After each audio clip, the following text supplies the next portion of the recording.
Во ноќта на долгите ножеви далечната 43 година беа екзекутирани 85 политички противници на Адолф Хитлер. Повеќето од убиените биле членови на една нацистичка паравоена организација за која Хитлер сметал дека е закана за неговата моќ. Истата вечер се претпоставува дека биле уапсени над 1000 непријатели на режимот.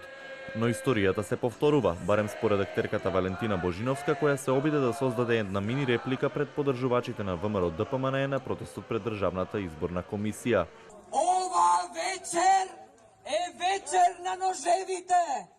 Ова вечер е вечер или на разумот, или на лудилото на еден човек. Божиновска денеска испрати демант во кој тврди дека нејзиниот говор не сугерира на историскиот настан, туку дека рецитирала стара македонска песна.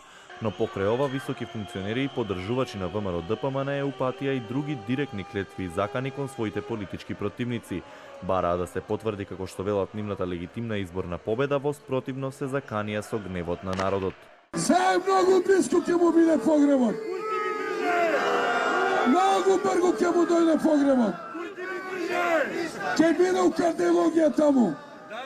Ќе го удри инфрак после неколку дена. Државната изборна комисија или да ја признае волјата на народот, или да се соочи со гневот на народот. Не стивнуваат реакциите на социјалните мрежи за говорите од протестот. Со реакција се јави и Хелсиншкиот комитет за човекови права, кој остро го осуди говорот на омраза која потпалуваше на собраната маса. Ваквите изјави во политичките околности во кои се наоѓа земјава се вознемирувачки и представуваат кривично дело, посочуваат комуниколозите. Меѓународното право и домашното право, особено праксата на Европскиот суд за човекови права, препознава нулта толеранција кога говорот на омраза доаѓа особено од вакви поединци кои што се носители на важни државни институции. Институциите кои го толерираат говорот на омраза според Петковска стануваат директни соучесници. Не само јавното обвинителство, туку и еден куп други државни агенции, комисии кои што постојат.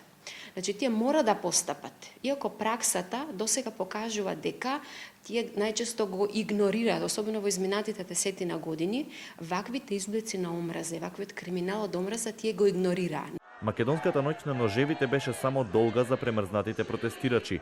Германската заврши како најцрна ноќ во светската историја, додека македонската се уште трае.